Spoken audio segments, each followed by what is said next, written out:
初めて僕が大塚さんにお会いしたのは、多分そのアニメージュのイベントですか。大塚さんの入社試験をですね、貞本は軽々と通過して、その後、可愛がられたっていうのは聞いてたんですね。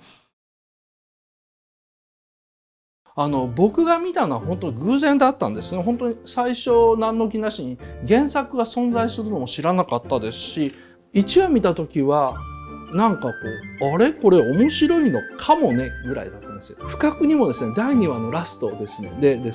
感動したんですね、かなり。アニメっていうのは主人公の主観以外に問答無用で客観的な情報を載せれるんですね。小説とかではできないですね。一人称の主人公に対して実はこれってどういう状況なのかという伏線を絵で作ることができるんですね。ゼミ生の皆さんこんばんは、岡田敏夫ゼミです。今日はいろいろ話あるんですけども、まず最初にですね、今日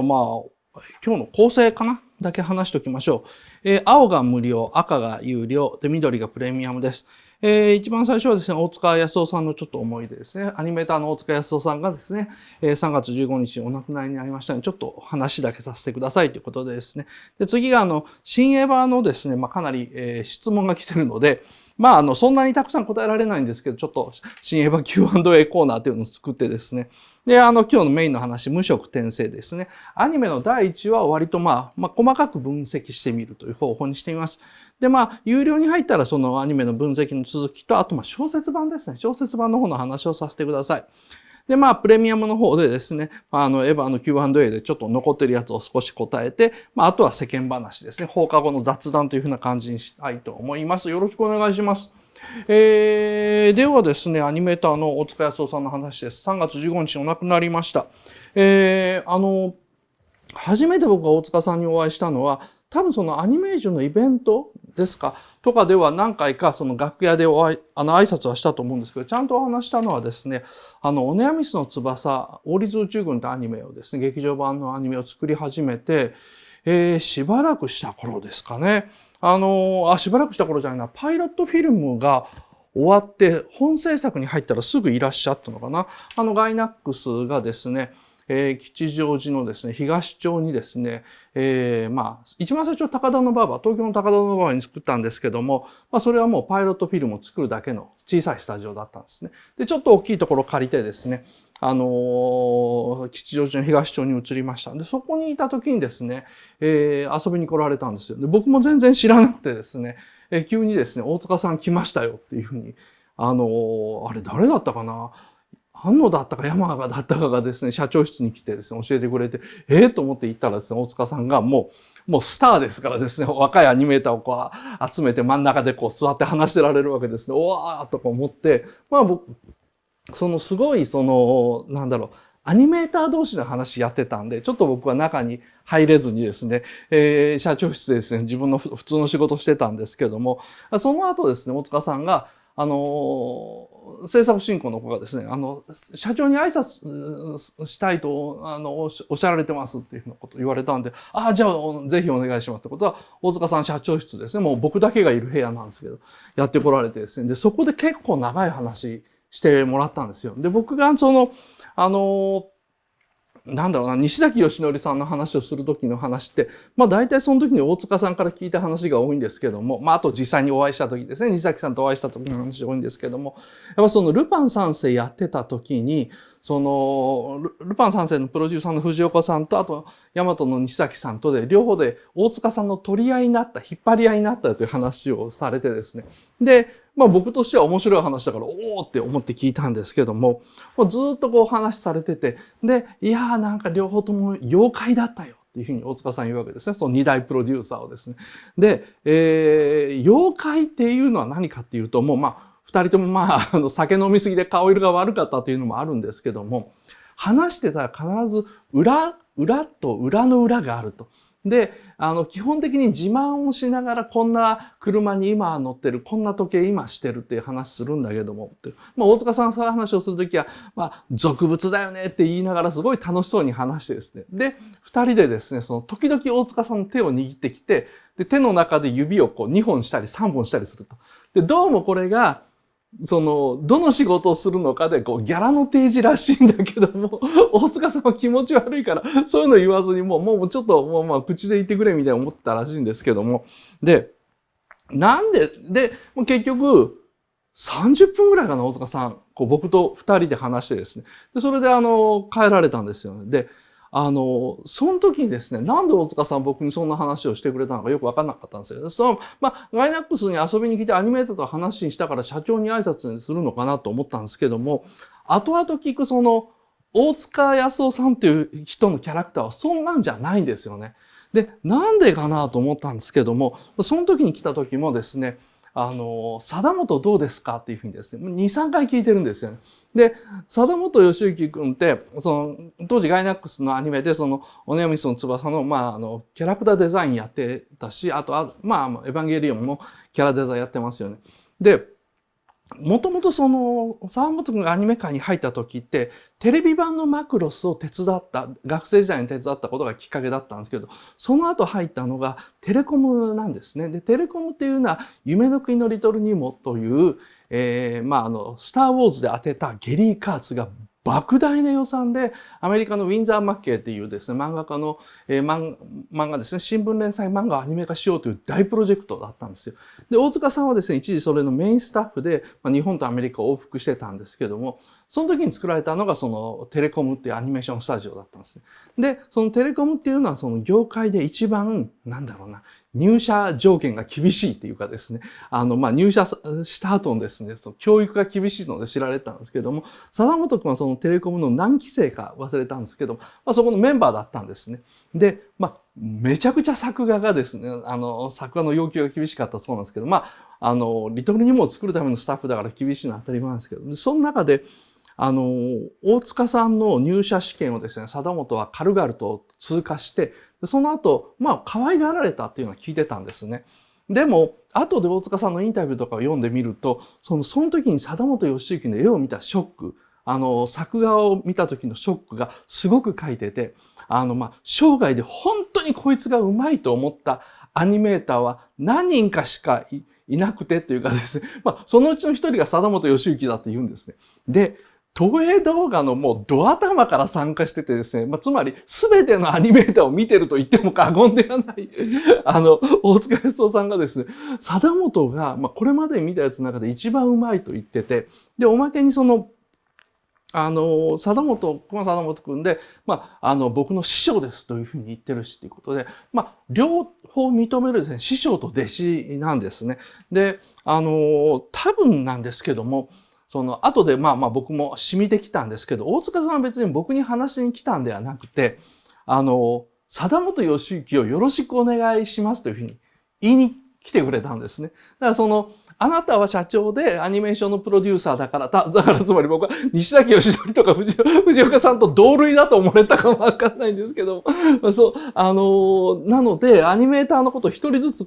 見とくことはないでしょうけども、どうぞ貞本義行をよろしくお願いしますっていう、売り込みだった。売り込みっていうかですね、なんでしょうね。お願いというか、お願いっていうのも変ですけども、そういう仁義を切ってくれたわけですね。で、5年ぐらい前にですね、吉祥寺の本屋さんで、ばったり大塚さんと会ったんですよ。で、吉祥寺のブックスルーウェイっていうサンロードにある本屋さんでですね、入り口のところに雑誌コーナーがあって、そこで立ち読みしてたらですね、隣で立ち読みしてたのが大塚さんだったんですよ。で大塚さんも本当に、最後の何年か車椅子状態だったんですけど、まだ最後ちょっと歩けた時だと思うんですけども、隣でですね、本当にね、大塚さんもしょうもないね、週刊誌を立ち読みしててですね、お互いにハッと変わったらですね、お互い恥ずかしくなったんですけれどもですね、その大塚さんが、岡田さんっていうふうに、本当にね、何回かしか会ったことないのに名前を覚えてくれて、岡田さんって言ってて、貞本最近どうですかって聞くんですよね。もう本当びっくりしてですね、十何年ぶりに会った時の開口一番が、貞本最近どうですかなんですよね。で、貞本くんがもう大活躍して世界的な作家になってるっていうのも大塚さんも知ってるんですけど、それでも周りの人間にあいつがどう思われてるのかっていうのがね、気になってしょうがないっていうですね。そんな人だったんですよね。やっぱ師匠と弟子ってそんなもんだと思いますよね。で、そこで考えてみると、やっぱ藤岡さんと西崎さんの話をしてくれたのも、やっぱなんだろうな、僕と世間話というんではなくて、プロデューサーの心得みたいなものなんでしょうかね。後に作汗まみれとかですね、大塚さんの本を読んでると、アニメーターっていうのはある程度理想を目指す職業なんだけども、藤岡さんがどんなに頑張ったのか、ニモの時に頑張ったのかというのを書くときに、プロデューサーという職業は綺麗事じゃないんだっていうようなことを書いてらっしゃったんですね。だから僕の方は僕の方でなんかちょっと励ましてくれたんじゃないかなというふうに思います。ちょっとですね、大塚康夫さんのことを思い出したんで話してみたくなりました。どうもどうも。じゃあ、今日の話行きましょうか。よいしょ。ここはフリップ関係ないんで。ですね、前回のですね、新エヴァンゲリオン特集やったんですけども、それについてですね、お便りとか感想が、めちゃくちゃ来てるんですよ。で、ここからですね、お便り紹介になるんですけども、お便り紹介のレベルでネタバレですのでですね、やっぱネタバレ嫌だという人のために、いつものこれを出しておきますね。はい。ネタバレ警報です。大丈夫ですね。新エヴァの、中身の話しますけどもですね。八重さん、女性30代ですね。今回のエヴァ放送とても良かったです。このお話のためにプレミアムに返り咲きました。ありがとうございます。カオルくんが白言動だという話を聞いて、うわ、確かにと声に出してしまいました。最後のボイジャーの歌の話もとてもためになりました。私は今回の新エヴァはないだし考えにふけったし、素晴らしかったと思っていたのですが、周りの濃いめのオタク仲間はみんなずっと呪詛を唱えていて、それによりダメージを受けてしまいました。それが岡田先生の今回のエヴァは卒業式で起こす行動は4つですというお話で浄化された気がします。本当にありがとうございましたということで。いい話ですね。呪詛で唱える、多いんですよね。ツイッター見てもやっぱりすごい否定する人が多いんですけれども、やっぱすごい否定してる人の中で何人かが、岡田敏夫のですね、放送を見て、なんかちょっと気が変わったんで、もう一回見てみようかなとか、あれはあれで良かったんだ、ストンって落ちたっていうふうに言ってる人が多くてですね、僕ちょっと嬉しかったですね。ポンスギさん、男性30代。新エヴァ鑑賞後に解説動画拝見しました。鑑賞中から直後、自分が何か卒業式に参加したようなスッとした気分だったのですが、その理由が岡田さんの解説で分かりました。各演出が庵野監督の思いを作品として消化させるためのおまじない儀式にという観点も、に感嘆いたしました。上映中ずっと両手を握ってお祈りしながら見ていた方もいらっしゃって、観客にとっても呪術の儀式だったように感じられます。これもいい話ですよね。見てる時にですね、もう本当にこういう風に手組んで見てる人ってね、僕もね、先週言ったように3回見たんですけども、3回目だったかな ?3 回目見た時にですね、隣のですね、やたら、僕より太った兄ちゃんがですね、ずっとこういう風にしてましたし、あと本当にね、なんか姿勢独特ですよね。やっぱおじさん世代の男の人がエヴァ見る時の。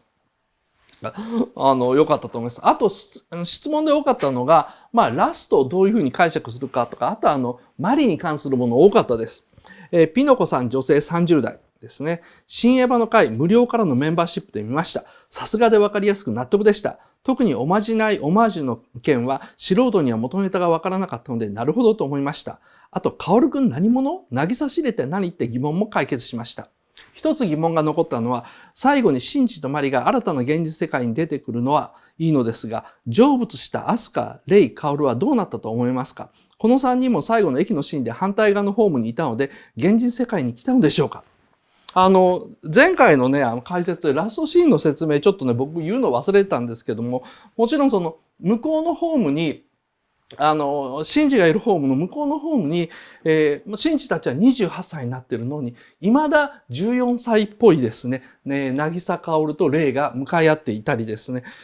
するんですが、この組み合わせはですね、もうこの組み合わせ2人が、親しげに話しているところで見せているのは、カオルイコール言動だっていうのはネタばらしなんですけども、質問、この人ですね、ピノコさんの質問に答えると、多分ホームのこちら側が現実世界で、ホームの向こうは映画館のスクリーンみたいな感覚で捉えるか、または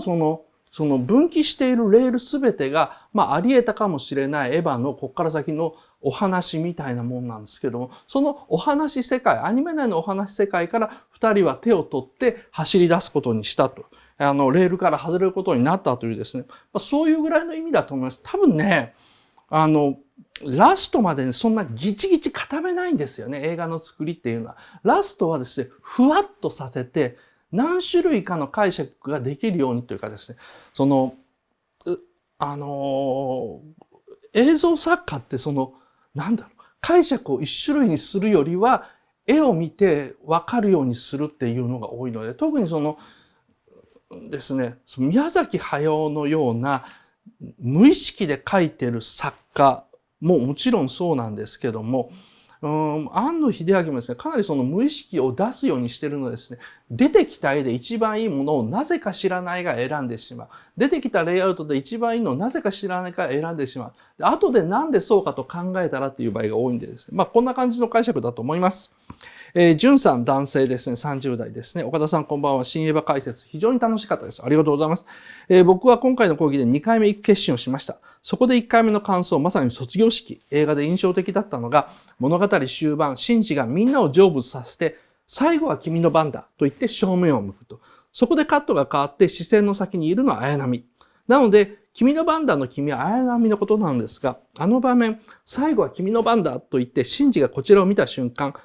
僕に向かって言ってると直感で感じました。もうこれは本当にその通りですね。カメラ目線、キャラクターがカメラ目線、アニメーションでやる場合って、実写の場合はね、そうとは限らないんですけど、アニメーションでキャラクターがカメラ目線してる時っていうのは、はっきりと作り手の意図がある時だけなんですよ。で、大体ですね、決心した程度の意味の時が多いんですね。で、分かった、やるっていう時とか、私たちはやらなきゃいけないっていう時は、カメラ目線になる時が多いんですよ。これはセーラームーンとかで、最近セーラームーンをですね、なぜか、ファーストからですね、チラチラ連続で見る機会があるので、やっぱりなと思ってるんですけど、ああいうセーラームーンみたいなテレビシリーズでカメラ目線でやるときは、決意表明なんですけども、劇場映画で特にそのアート系に寄ってる作品の場合のですね、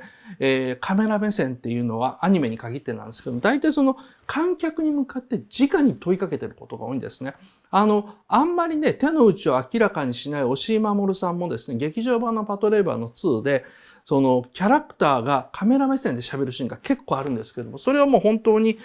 観客にとって日本これでいいと思うのか、現状これでいいと思うのかと問いかけるときは、大体そのレイアウトになりますね。あとはマリについての質問も多かったです。大吟醸さん、男性です。20代。新エヴァンゲリオン解説非常に楽しく聞かせてもらいました。あまりに感動したので、即プレミアムに入会して放課後放送を聞いたのですが、ありがとうございます。最後に話されていた、これプレミアム放送で話したやつですね。マリのマウンティングの話が思った以上に自分の胸をえぐってしまい、体調が悪くなってしまいました。無料化限定で見てる人はわかんないと思うんですけど、先週ですね、プレミアムでちょっと世間話で、マリってえぐいよねって話を結構したんですね。実はアスカにマウンティングしてることを気がついてたって話してたんですけども、私は新劇場版をマリ目当てで行くほどのマリ推しでありですね、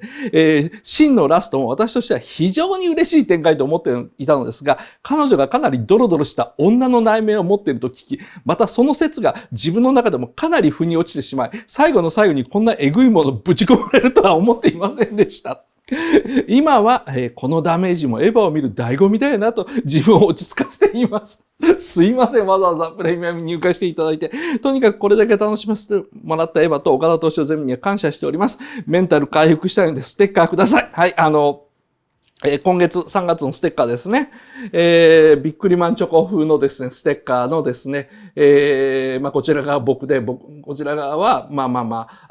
こっち側が僕だ、こっち側が僕で、こちら側は某監督ですね。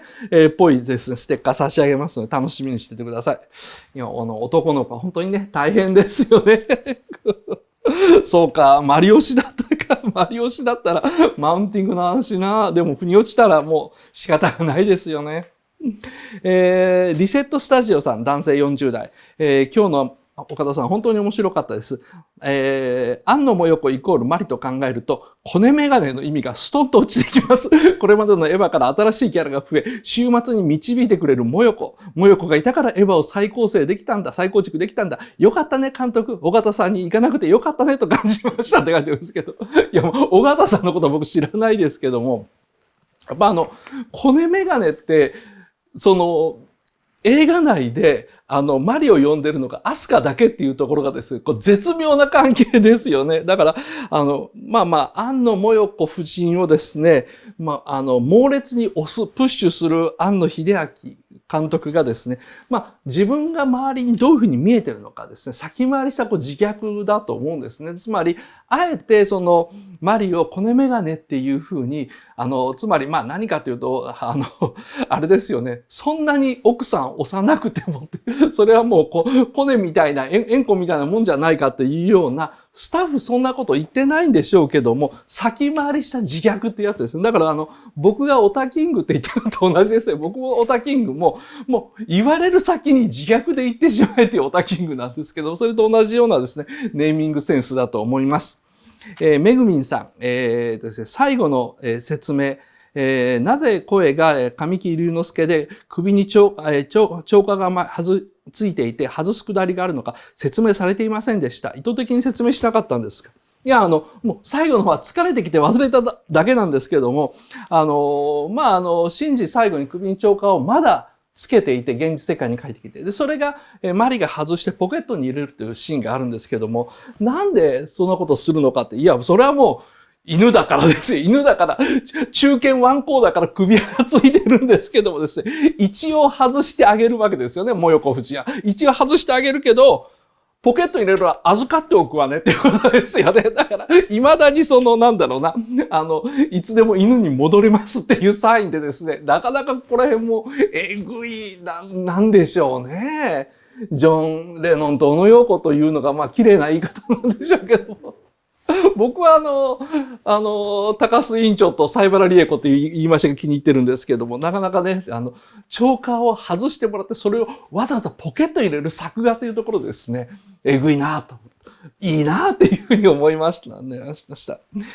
ヴァのお便り質問、まだまだですね、募集してます。採用された方にはですね、さっきのステッカー差し上げます。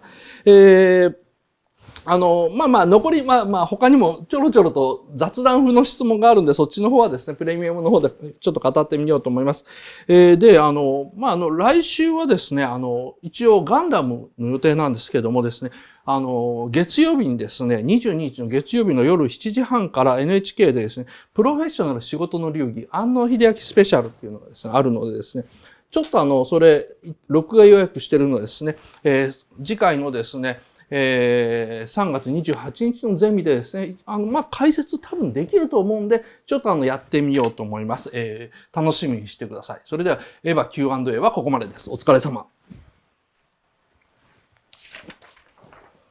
つうことで、これは、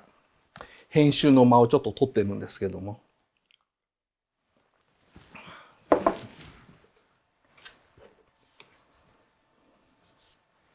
うわ、重たい。フリップどっさりだな。じゃあですね、ここからは今日の本題。ちょっと待って。あ、これだ。これ外しても大丈夫だよな。いや、でもな、これ。まあいいや。はい。ネタバレには、なるんだけど、いいだろうと思ってるんですけど。じゃあ今日、ここからは今日の本題ですね。無職転生、異世界行ったら本気出すのですね、話をします。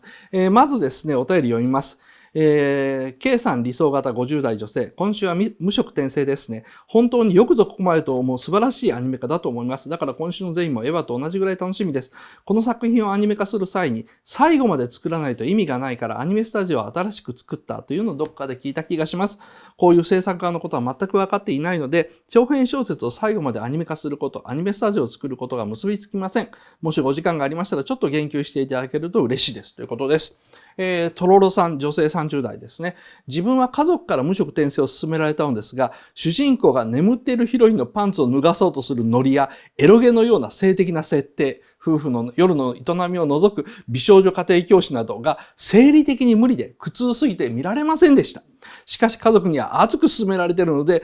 見れないけど面白いんだろうなと思ってました。岡田さんの解説を聞くのがとても楽しみです。これからも応援しております。ということで、ありがとうございます。もう本当に無職転生最初のうちに答えておくと、このトロロさんが言ってるようなですね、根本的な欠陥はあるんですよ。それはなんでかというと、女の人にあまり勧められないという欠点なんですけど、それでもなんで今日これ取り上げるのかっていうのを含めて、実はすごいね、見どころがいっぱいあるのでですね、ちょっとそれ話したいと思います。なんでこの作品取り上げるのかっていうと、僕が見たのは本当に偶然だったんですね。本当に最初何の気なしに原作が存在するのも知らなかったですし、タイトルだけでですね、アニメーションで新しいシリーズが始まったら1話だけちょろちょろと見ると。で、オープニングだけはせめて見ようと思うんですけど、オープニングに行き着く前のアバンっていうやつですね。アバン2、30秒が耐えられなくて、もう途中でやめちゃうアニメがもうほとんどなんですよ。だから、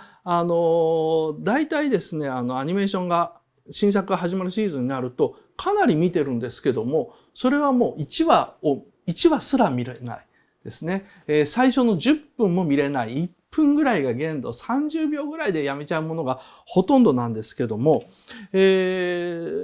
でですね、1話見たらですね、もう見れたんですね。で、第1話はですね、34歳だ。34歳の引きこもりのですね、男がですね、トラック事故で死んで異世界で赤ん坊からやり直すと。で、この異世界では真面目に努力して本気で生きてみようというふうに決意するだけ。もう本当にこれだけの話なんですね。で、ものすごく地味なんですよ。本当に異世界転生ものって派手にしてなんぼのもんじゃないですか。つまり、こんな地味な田舎に住んでいて、こんな俺がリゼロとか見たらわかりますよね。リゼロとか見たら、こんな状況にあるやつが、暗いコンビニみたいなところに行って、そこで事故に遭ったらすごい華やかな世界に行くというのが当たり前なのに、地味からさらに地味へ行くっていうですね、ところがですね、アニメーション見てると目が離せないんですね。で、1話見たときは、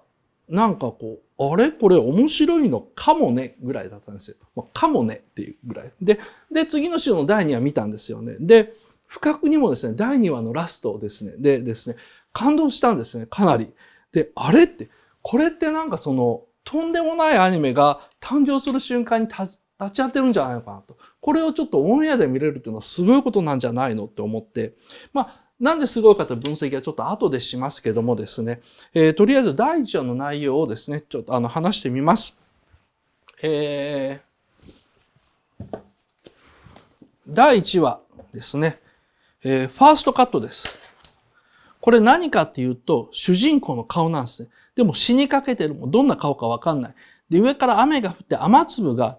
眼球に当たってここに溜まるんですけど、目が閉じなくて瞳孔が開きっぱなしなんですね。で、これがファーストカットなんですよ。これがファーストカットで、リアリティレベルこの辺かということで、僕見てる最中にちょっとギアを入れたんですけども、で、これが映ってからですね、淡々とメインスタッフの名前だけが出てくると。主人公の姿形わからないままなんですね。で異世界で、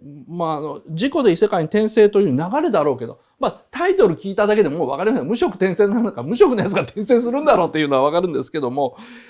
普通は状況入れたりキャラ説明入れるはずなんですよ。第1話の頭って。多分こんな顔してます、こんな服を着てますっていう風に、だって見てる人に好感持ってほしいですから、テレビアニメなんだから。ところがですね、もういきなり好感もクソもですね、死んだ眼球のアップから始まって、で、次のカットがですね、これ街灯が傾いてるんですね。街の街灯が傾いてて、これが点滅してるんですよ。で、これ交通事故が起こった後だっていうのがわかるんですね。街灯がへし曲がるような、割と大きい規模の自動車事故でですね。で、それを淡々とセリフが、いや、俺今どうなってるんだっていうふうなことを言いながらですね、雨がざんざん降っていて点滅する街灯を見せるだけですよ。で、これってこんなことがあった。俺はこう跳ねられたんだ。俺は死ぬのかっていうのをまだ言わないわけですね。だからセリフではなくて映像で語ろうとしてるんです。この傾いた街灯が点滅してるだけってちょっと勘の悪い人にはわからないんですね。交通事故があったっていうのは。一応パトカーのサイレンの音とか来て警官の報告とかがだんだん入って事故だってわかるんですけども、それも警官とかはメインに見せるんじゃなくて長めに見せるのがこの点滅してる街灯なんですよ。映像で語るという手法を使ってるからちょっと割と気をつけてみないとやばいなと思って、またここでギアを入れるわけですね。で、3つ目のカットです。一緒にいた高校生3人の1人ってことなんですけど、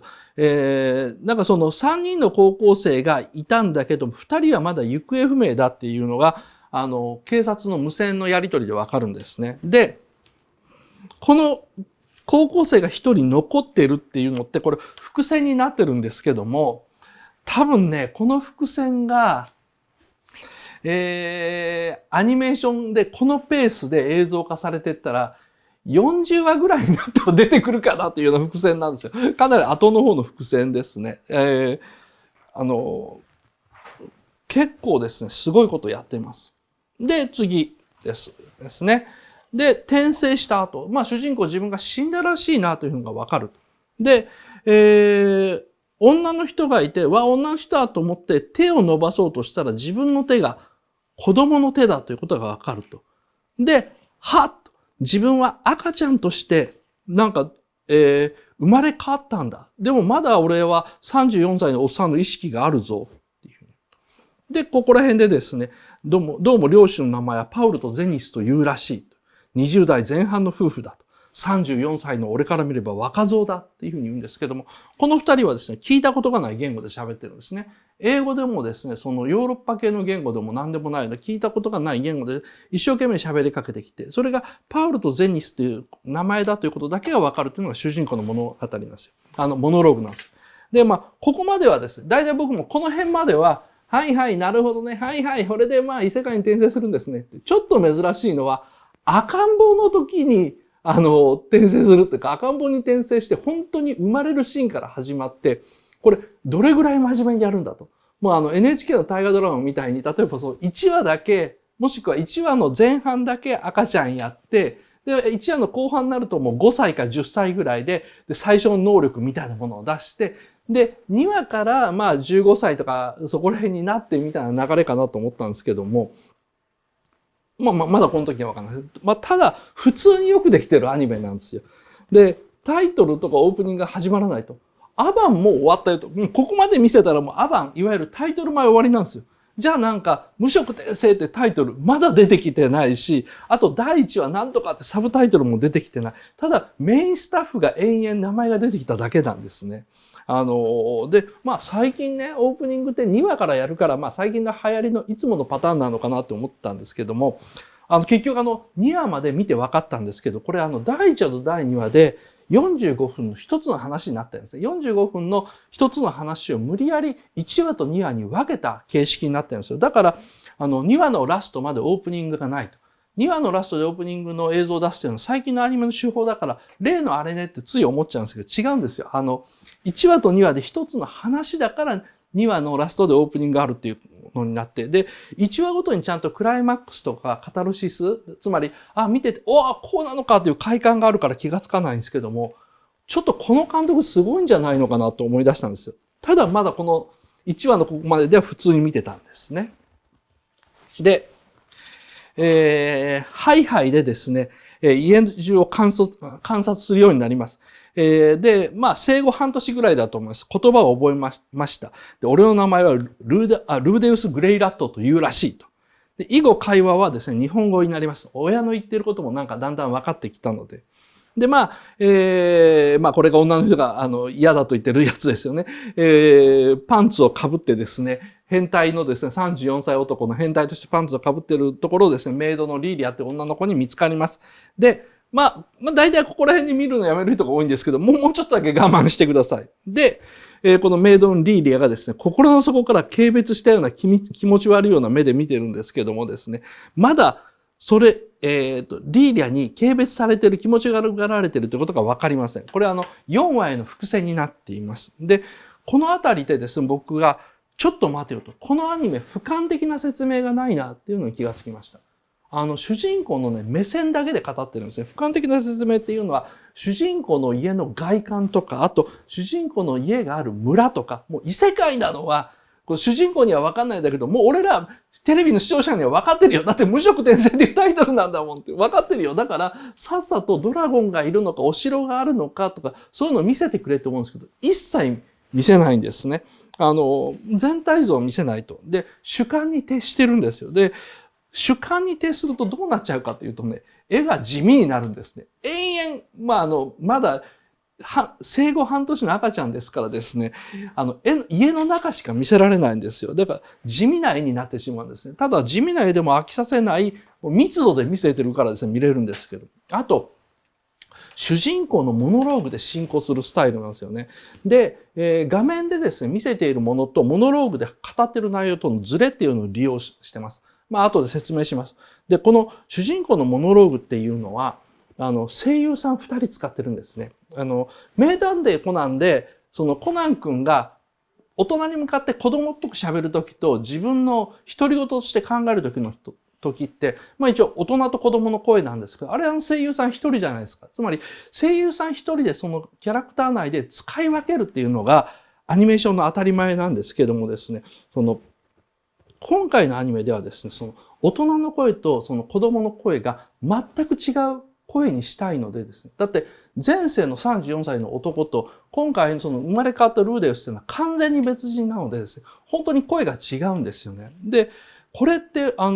一番最初に発表された小説では無理な表現だし、あと漫画化された時も無理なアニメーションのオリジナルの演出プランなんですね。で、なんでこれが僕がちょっと引っかかってるのかっていうとね、演出プラン難しいからなんですよ。本来演技でやるべき切り替えですかね。一人の声優さんが、ちょっと待って、俺にはそれは、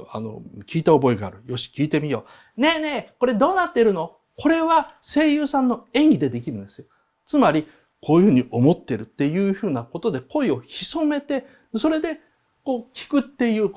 ぶりっこして聞くっていうような、一人の声優さんの演技プランの中でできる。つまり、声優さんの中にキャラクターがちゃんと生まれるんですね。ところがですね、その切り替えをですね、音響監督がやるしかないんですよ。で、おまけに今コロナだから、多分そういうのを別撮りでやる時もあると思うんですね。つまり、子供の、の声をしたルディですね。ルデオス、ルディって呼んでるんですけど、ルディと大人のですね、内面の声、モノローグのメインの声のルディを別の声優さんがやってて、それを別撮りの可能性もあるわけですね。それを、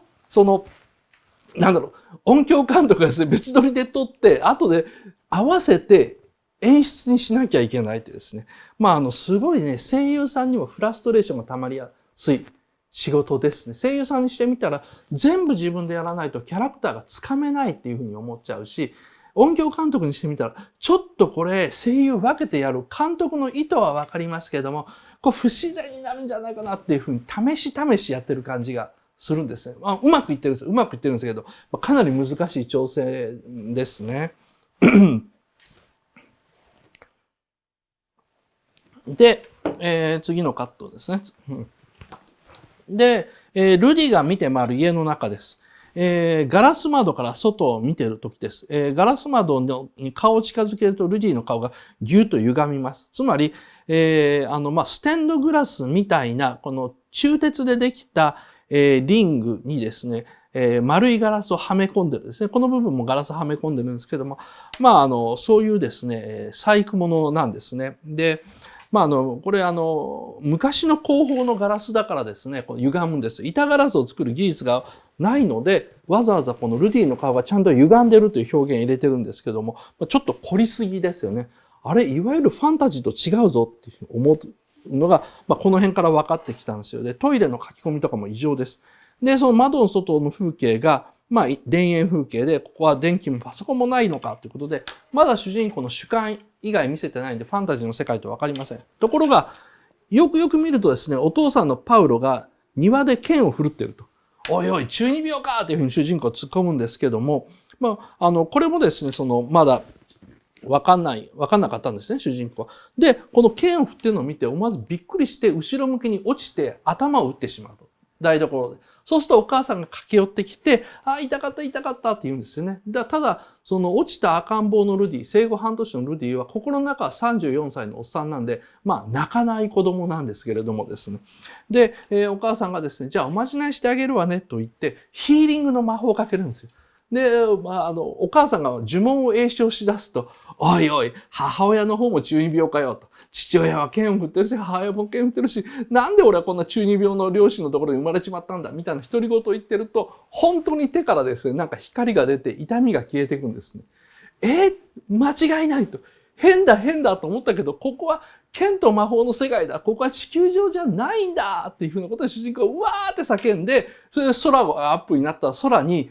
またね、地味な生物が飛んでるんですよね。鳥じゃないんだけど、ドラゴンでもない地味な生物が飛んでて、ここでいくらなんでもオープニングかとか、ここでいくらなんでも無色転生ってタイトル出てくるんだったら、まだかからないんですよね。で、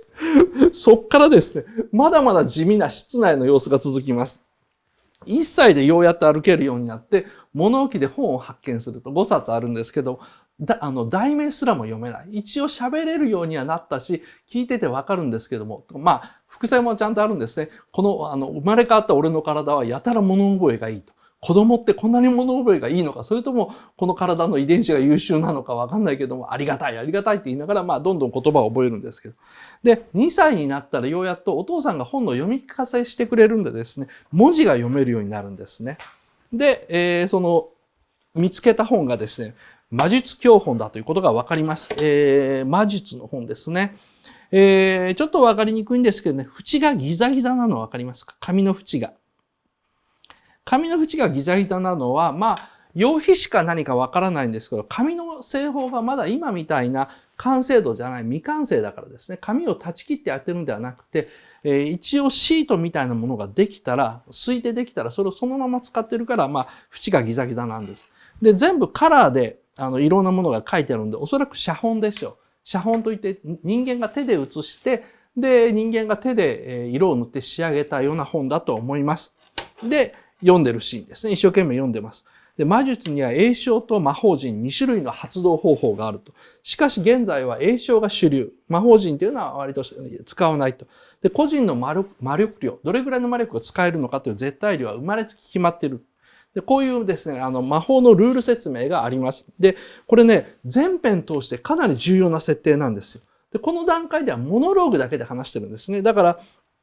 まあ、流し聞きで大丈夫なんですよ。で、この後自分でちゃんとそれを実験して知るというプロセスで書くから、この一番基本の設定の、まず個人の魔力量は生まれつき決まっていると。で、呪文は詠唱して、声に出して、呪文を唱えることで発動するのだっていう、この世界の基本ルールっていうのはですね、ここではまだセリフだけです。で、ルディがですね、試しに、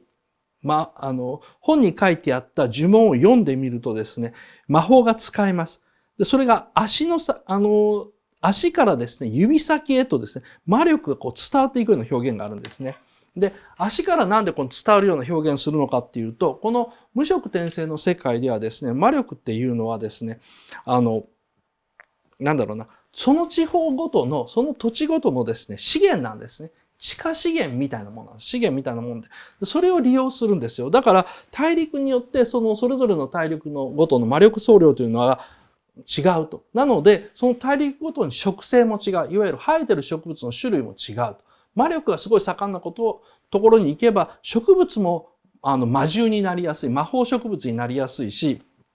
動物もそう。でも魔力が少ないところに行くと、全然ですね、普通に野菜とかが取れたりするというですね、かなり細かい設定です。で、教本通りにですね、呪文を詠唱してみたらですね、バケツサイズの水球ですね。本当にこれぐらいの塊の水球ですね。水の玉、ウォーターボールっていうのができるんですよ。ところが、すいません。教本では、そのウォーターボールの呪文を唱えると飛んでいくはずなのにですね、飛ばずに下にパチャンと落ちちゃうんですね。で、なんでだろう？もう一回やってみようということで手をかざして、まず最初にイメージしようということで頭の中で水のイメージをするんです。そうすると、無詠唱って言ってるんですけども、呪文を口に出して言わずに、つまり詠唱しなくて発動するから無詠唱って言葉をこのアニメの中では使っています。無詠唱でですね、水球が出てきてしまう。でも相変わらず飛んでいかないんですね。で、3回目試そうとしたんだけど、そのまま寝落ちしてしまいます。がっくりと気を失った。これが魔力切れですね。個人により魔力総量にはですね、絶対量があって、それは生涯決まらないという設定は、ルディの場合は、この魔法のウォーターボールを2回出したら終わりっていう意味です。2回出して3回目出そうとしたら疲れ果てて寝てしまうですね。つまりその本で得た知識ですから、呪文はまず、魔法はまず呪文を言わなければいけない。個人の魔力量は絶対値があって、それを超えることができないっていうですね、この時にセリフで言っていた設定を目の前で実演して、で、テレビを見てる人たちにですね、それ画面で見せてるんですね。で、これすごいなと僕、もうこの辺からもうはっきり分かったんですけど、これね、異世界もののハイジなんですね。異世界でやっているアルプスの少女ハイジなんです。アルプスの少女ハイジでやっているですね、ヤギの世話をするというのはどういうことかとか、チーズを作るというのはどういうことなのかっていうのは、どんどん絵で見せてやってるのと全く同じようにですね、何かかなり複雑な設定っていうのをどんどん映像で見せて見てる人に、ちょっとこの地味に見える世界ってすごいんじゃないのっていうふうに思わせるリアリティを出す手法を取ってるんですね。だからもう僕みたいな設定マニアとかね、SF ファンにとってすごい面白い作品だっていうのが分かったんですね。で、次です。こ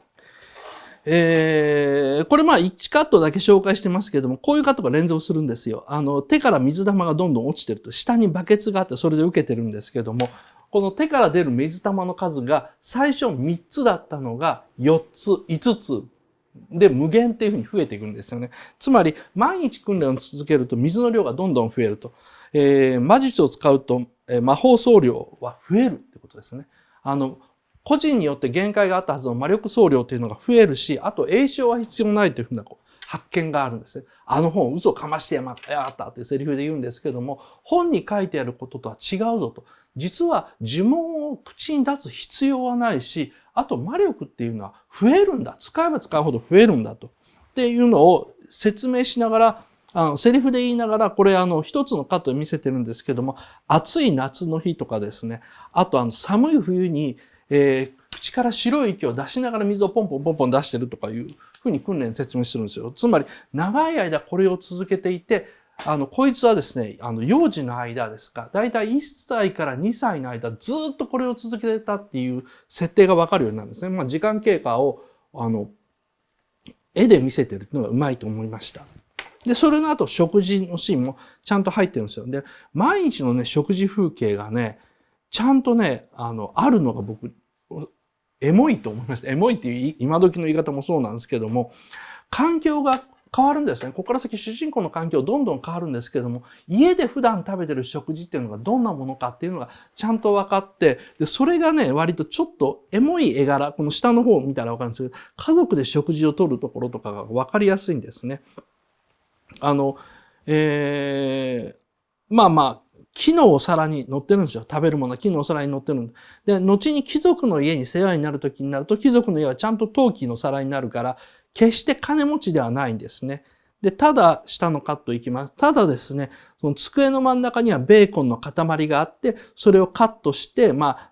んなで取り分けて食べれるようになっていて、で、机の上にはですね、ちゃんと裸でなくて食台に乗っている、専用の台座に乗っているろうそくが2基置いてあってですね。で、メイドさんもいて、住み込みのメイドさんもいてって、明るい楽しい生活をしてるんですね。だから窓にもガラスがはまってるんだから、実はかなり裕福な家っていうのがわかります。で、ただ、そのかなり裕福な家といえども、ちゃんとね、夜のシーン周り暗く描いてるんですね。夜のシーン、ろうそくの明かりがそこまで回り込まないから暗いままなんですよ。この辺が僕は、これエモいなと思ったシーンなんですけれども、こういう温かいシーンっていうのを普通に描くようにしてます。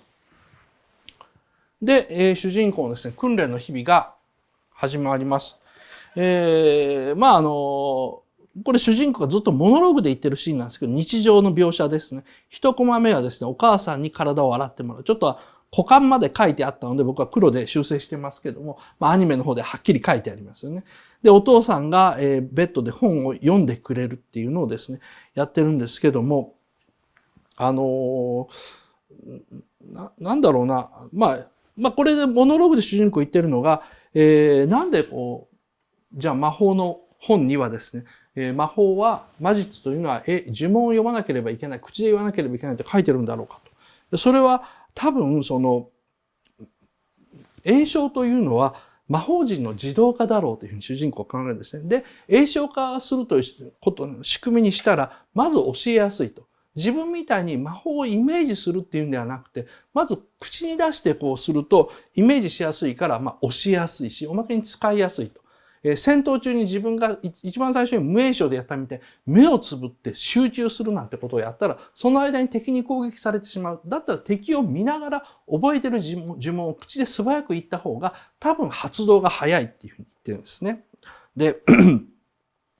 それで教えてるうちにいつしか詠唱は不可欠という誤解が広まったんだろうというふうに主人公は推理します。もう延々主人公のモノローグなんですよ。で、で、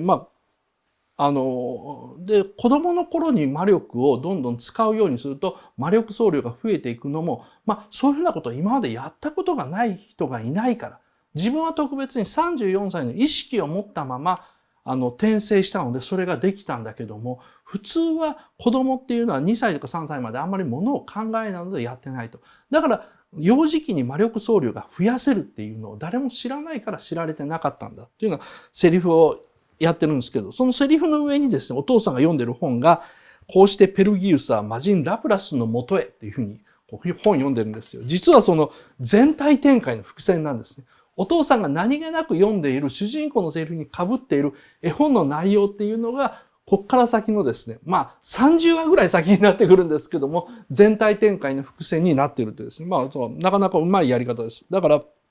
この幼児期に魔力総量が増やせるっていうのが主人公が強い。なんでこの世界の中で特別強いんだって、いわゆるチートっていうやつですね。主人公だけなんで強いんだっていう説明になってるし、あと、魔力総量とか、あと無詠唱っていうのは2話で出てくるですね。2話のラストの卒業試験の時に出てくる主人公の強さのもう一つのセリフですね。科学知識があるので魔力を合成することができる。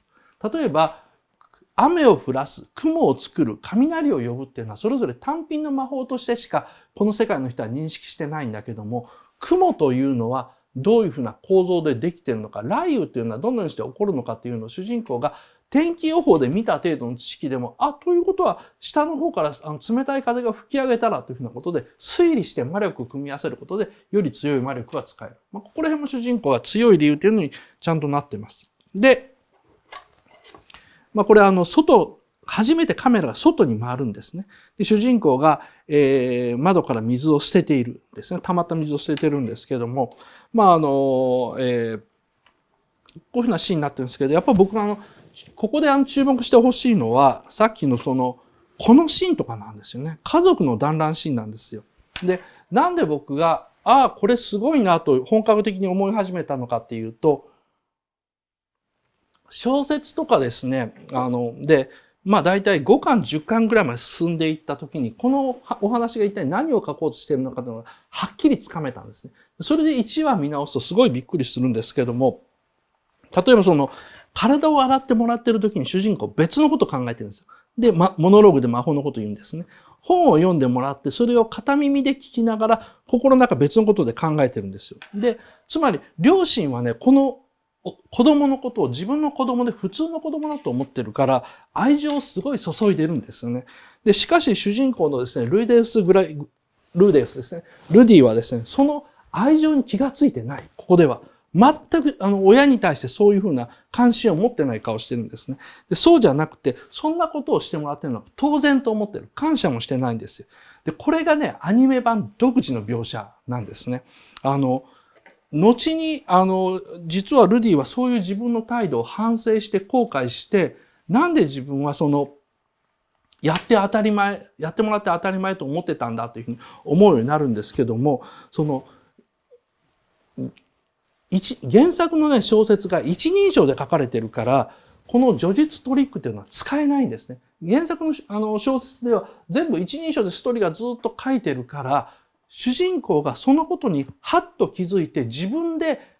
言うまでわからないんですよ。ところがアニメっていうのは主人公の主観以外に問答無用で客観的な情報を載せれるんですね。なので、ルディが頭がいい頭がいい赤ちゃんで、みんながこの感情移入することができる主人公がいろいろ考えているときに、親がすごい献身的に笑顔で子供にすごい尽くしているという絵を見ることができるんですね。なので、この叙述トリックっていうのができるんですよ。このアニメ版の特徴というか魅力は本当にここだと思います。小説とかではできないですね。一人称の主人公に対して、実はこれってどういう状況なのかという伏線を絵で作ることができるんですね。で、異世界に転生して主人公は魔力を使えるし、科学知識もあるし、経験もあるから、実はこのかなり無敵なんですよ。しかし、前世と同じなんですね。前世と同じく34歳の引きこもりでですね、親の愛情を感じることもできないし、なんか人にありがとうと思うこともできないような性格はそのまんまなんですよ。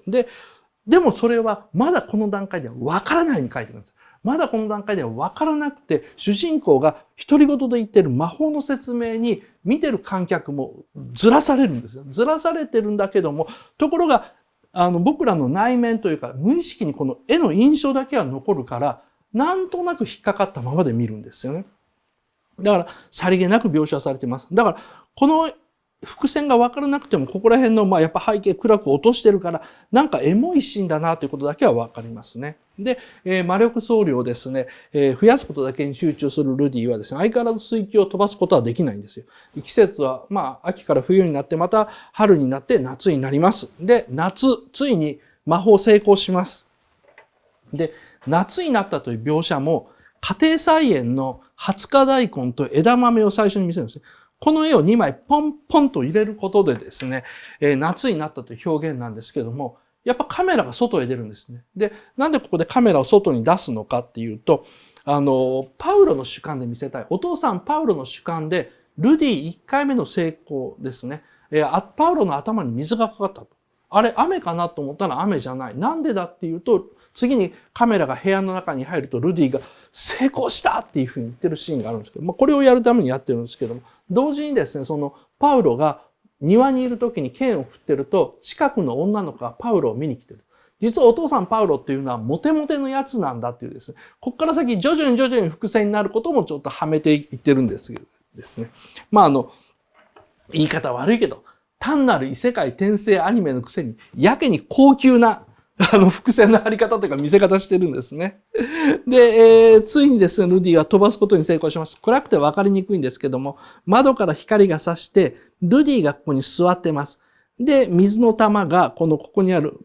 桶に飛んでいくですね。ポーンと飛んでいく。何回も飛んでいくところを見せると。で、ウォーターボールという魔法の原理が分かります。ウォーターボールという魔法は、まず生成、水を生成すること、次にサイズ設定、次に射出速度、発射速度の設定、で最後に発動という4段階あると。で、この4段階をですね、オートでやってくれる、自動でやってくれる装置が呪文なんだと。だから、実はその生成、サイズ設定、速度設定、発動ということを意識しなくても、この呪文さえ唱えたら何とかなるのを自分は無名称でやろうとしてたから分からなかったと。で、速度設定してなかったから水が飛んでいかなかったんだというのが分かるわけですね。主人公のルディは異世界ものでありがちな能力ですけど、一応この設定もきちんとしてるわけですね。で、原理ができたので次の中級魔法、スプラッシュフローっていうのを試しに詠唱してみます。そうすると、すっげえ大量の水が集まるわ。ドーンと発射して、空にその水が消えていって虹みたいな状態になるわ。壁に大穴は開くわと大騒ぎです。と同時にですね、両親にですね、魔法をこっそり使っていたっていうのがバレてしまいます。今まで内緒にしてたんですね。魔法なんか使えたら、子供なのに魔法なんか使えたら異端裁判にかけれるんじゃないかというふうに考えたんですけども、この子は天才だわと、お母さんゼニスは大喜びですね。で、家庭教師を雇うことになります。この時、主人公のルディ3歳です。で、お父さんのパウロはですね、騎士として、ナイトと騎士として、この村を守るという、一応警備するという任務についてた。領主から任務を命じられたんですね。なので、家庭教師を雇うお金ぐらいがある。というわけでやってきたのが、第1話のヒロイン、ロキシーですね。ロキシーがやってきました。無料のですね、第1話解説はここまでです。ちょっと最後にですね、まとめてみますね。原作の凄さ、原作の小説の凄さっていうのはね、原点の方で語るので、まずこのアニメの凄さっていうのをもう一回確認してみましょう。アニメって、このアニメって僕ね、理想のね、アニメ化だと思うんですけどもね、エモさを追求してるんですね。さっき話したような、心の中に引っかかってくる何か感情がちょっと揺さぶられるというほどではないけど、ちょっとこうグラッとくるというような書き方やって、そこにもう本当に派手な絵を見せるんではなくて、エモい絵、感情がちょっと震えるような絵を見せるというふうなことに集中しているところが、すごいと思います。なので、風景や日常なんかのですね、描写が面白いです。例えば、これさっきの絵を、同じ絵をアップにしたんですけども、食事のシーンなんですけども、食べてますっていう説明じゃないんですよ。その料理を作った人の気持ちとか人物の関係がわかるように書いてるんですね。だから、その、皿の上のベーコンは塊が真ん中にある。で、お母さんだけがお祈りしてます。他の3人はお祈りしてないんですよ。なんでお祈りしてるのかというと、お母さんのみがミリス教徒っていうですね、この世界でいうとキリスト教みたいな宗教に入ってるからです。これも後の伏線になってきます。こういうふうにですね、人間関係がわかるような、食事シーンなんですよ。で、それに対して、これ家庭教師のロキシーがやってきた時の歓迎の食事です。これね、家は質素だけど、貧乏じゃないんだけども質素な家だと。でも、精一杯のご馳走を作っているのがわかるんですね。真ん中にあるでかいものは実はパンなんですよ。それでもここに鶏か七面鳥の大きい鳥1羽丸々出してるんですね。で、お父さんのパウロがこう飲もうとしているのがエールっていうビールなんですけどもですね、薄いコップがないので、でかい壺みたいに入ったエールをぐーっと持ち上げて飲んでいますですね。で、これまでに出てきた2台の食台、食卓に置いてた、さっきのシーンでも、ちょっと比較しましょうか。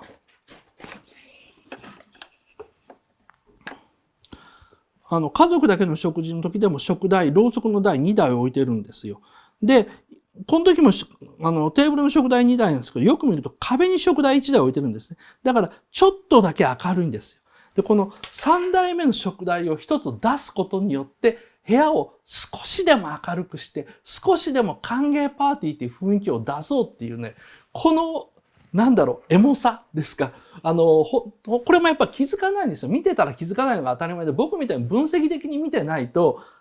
こんなの分かんなくて当たり前なんですけど、ただ作り手としては、この家族が貧しいながら、質素ながらも精一杯歓迎してますっていう絵を見せたいっていう心意気だけは伝わってくるんですよ。で、食事のシーンになると、よいしょ。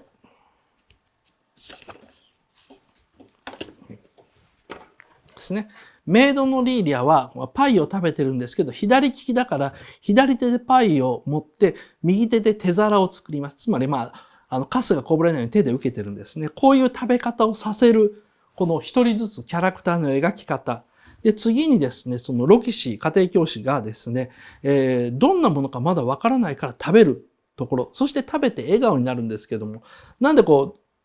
んな顔してるのかというと、彼女は魔族の一員でですね、魔大陸ですね、魔法大陸にはですね、砂糖がほとんどないんですよ。だから甘いものを知らないんですね。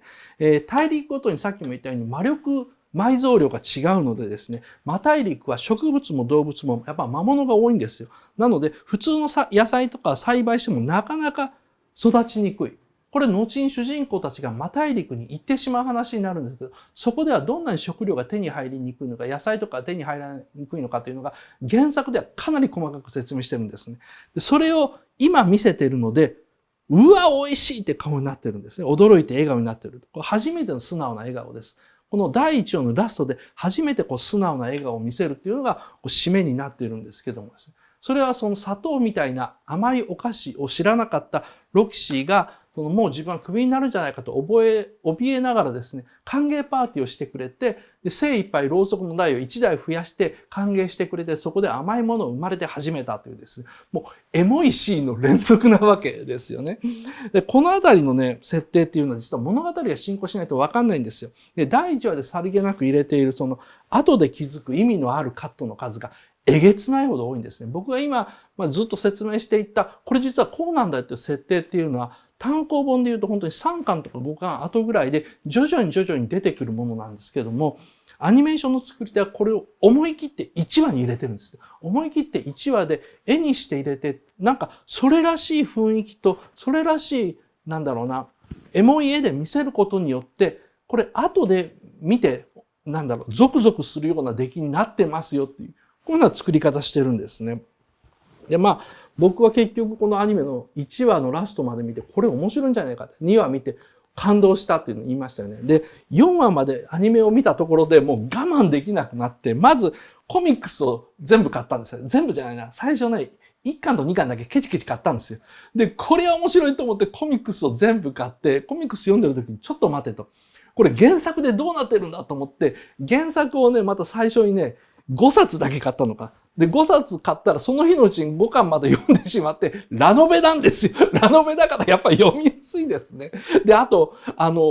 こう言ったら失礼なんですけど、ラノベだからちょっとやそっと飛ばしても全然大丈夫なんですよ。僕、24巻まで全部読んでるんですけども、3分の1ぐらい読んでないですよね。ここはまあ、もう分かったからいいやと思ってざーっと飛ばしてるんですけど、それで割と本当楽しめるんですけども、結局全部読んじゃったんですけどね、3巻4巻あたりでやっと出てくる伏線が1話で映像でガンガン出てくる。でもこういうの知らなくても、ロキシーって女の子が、まあ最初失敗してクビになると思ってたのに歓迎されて嬉しいんだっていうのが、それだけはわかる作りになっているので、後でそういうのを分かってから第1話のアニメを見ると、さらにね、ちょっと心が動くような感じになってます。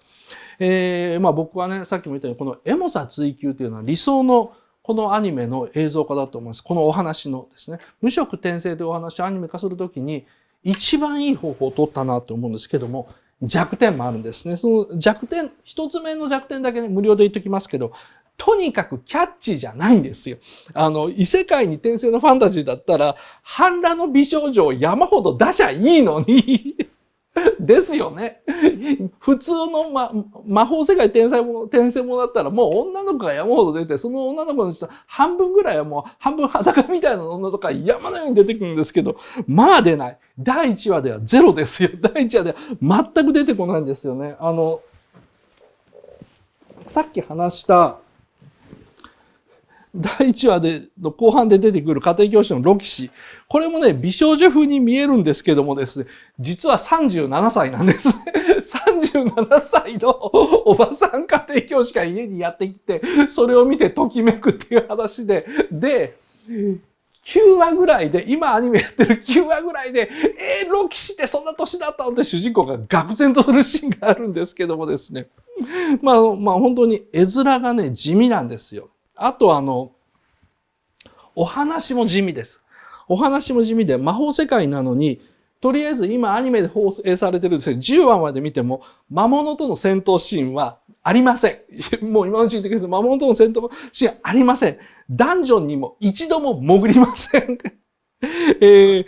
ルディが魔法は使うんですけれども、主に使うのはですね、土魔法です。なんか、火の魔法でも水の魔法でも氷の魔法でもなく、主人公が使うのが土魔法です。で、後に大活躍してあだ名がつきます。泥沼のルディっていうですね、泥沼を作るのが大好きで、すごい得意なんですよ。なので、泥沼のルディって2つ名がつくんですけどもですね、もう地味ですよね。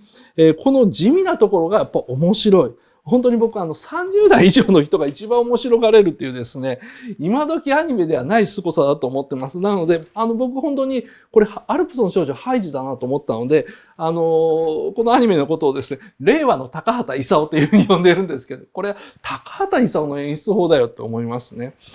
弱点もう一つ、もっと大きい弱点がありますけど、無料はここまでにしときましょう。まだまだ第1話の続き、そして僕がこのアニメ本当にすごいと思って大爆笑してもう一生ついていこうと思ったですね。第4話の話がして、驚愕の第4話限定の方で話しましょう。じゃあ今日の無料ここまでです。もう1時間以上話したね。じゃあアンケート出してください。そうですね。女性に勧めづらいですね。本当に暴力の代わりにエロが出てくるジャリンコ知恵だと思ってくださいみたいなもんですかね。いやー、あ、ここまですごく面白い。ありがとうございます。アンケート結果出してください。